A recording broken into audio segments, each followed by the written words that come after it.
एक समय की बात है। एक दंपत्ति के 7 बेटे थे और एक बेटी जो सभी भाइयों से छोटी थी। उसका नाम पन्ना था। सातों बेटों की शादी हो गई। उनकी बहुएं भी घर लाई गई। सभी खुशी खुशी अपने जीवन बिता रहे थे। पर जीवन तो उतार चढ़ाव का ही नाम है। उनके माता पिता के देहांत के बाद सातों भाई अपनी पत्नी और बहन को छोड़कर विदेश चले गए ताकि वे अपने परिवार का भरण पोषण कर सके। सभी भाइयों के जाने के बाद सबसे छोटी भाभी को छोड़ बाकी 6 भाभियाँ आपस में मिलकर पन्ना के साथ नौकरों की तरह व्यवहार करने लगी। उससे सारा काम काज करने को कहते, काम पूरा न करने पर उसे खाना नहीं देती और हमेशा खरी खोटी सुनाती। उसे झूठा खाना खाने को देते। एक दिन की बात है, पन्ना की भाभियों ने पन्ना को जंगल जाकर लकड़ी लाने को कहा, पर उससे लकड़ी काटने के लिए और बांधने के लिए कुछ भी नहीं दिया। पन्ना जंगल जाकर रोने लगी, यह सोचकर कि वो लकड़ी कैसे तोड़े।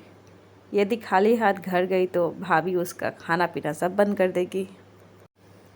वह रोते हुए गाने लगी, मेरे प्यारे 7 भैया पन्ना को छोड़ चले परदेस। उसके गाने की धुन में कष्ट देखकर जंगल के सभी पशु पक्षी पन्ना की मदद करने लगे। बंदर डाली डाली उछलकर डाली तोड़ नीचे गिराता जाता। जब लकड़ी इकट्ठा हो गई तो सांप रस्सी की तरह लकड़ी में लिपट गया। पन्ना ने सभी पशु पक्षियों को धन्यवाद किया और लकड़ी की बोझा को अपने माथे पर रख घर पहुंची और कुछ खाने को मांगा। तब सभी भाभियों ने टूटे फूटे बर्तन में उसे खाना और पानी दिया, वह भी उनका बचा हुआ जूठा खाना। सबसे छोटी भाभी सभी बड़ी भाभियों से बोली, जब ताज़ी खाना रसोई में पड़ी है तो क्यों आप लोग जूठी खाना पन्ना को खाने के लिए दे रही हैं। सभी बड़ी भाभियों ने कहा, ज़्यादा जुबान चलाएगी तो तुम्हें भी जूठा खाना ही मिलेगा। उसके बाद से छोटी भाभी बोलना बंद कर दी।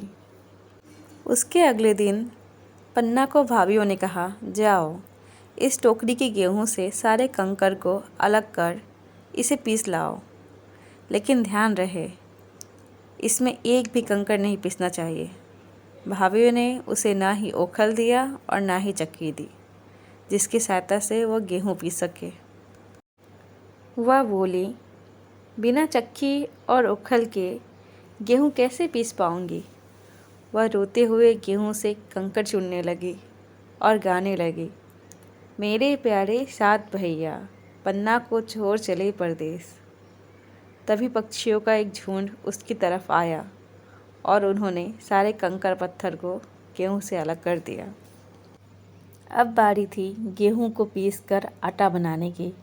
उनके पास तो कोई साधन नहीं था, इसलिए वे अपनी चोंच से गेहूं के दाने को चोंच मार मार कर गेहूं को महीन पीस देती हैं।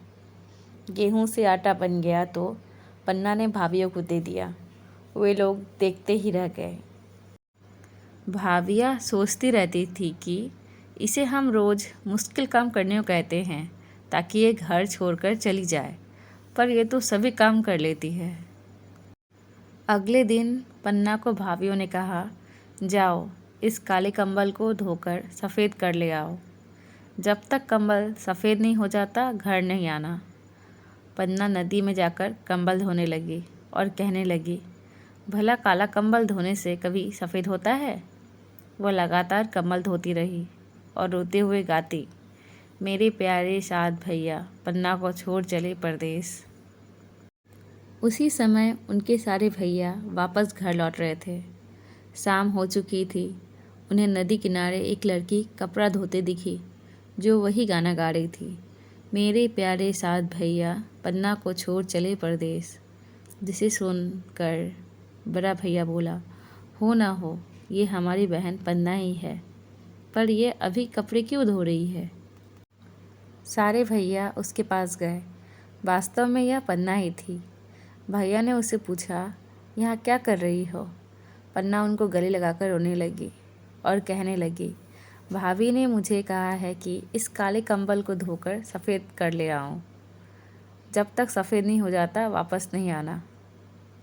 सभी भैया जब घर पहुँचे तो सबकी पत्नियां अपने अपने पति से मिली, पर पन्ना बाहर नहीं निकली। बड़े भैया ने पूछा, पन्ना कहाँ है, कहीं नज़र नहीं आ रही है। उसकी पत्नी ने कहा, वह कहीं घूम रही होगी।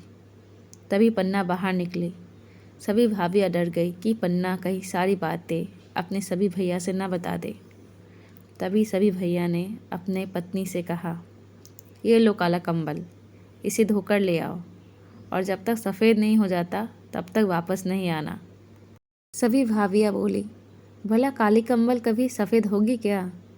तब उन्होंने कहा, क्यों, पन्ना को काली कंबल सफ़ेद करने को कहा था ना, अब करके ले आओ, वरना घर मत आना। सभी अपने किए पे माफ़ी मांगने लगे।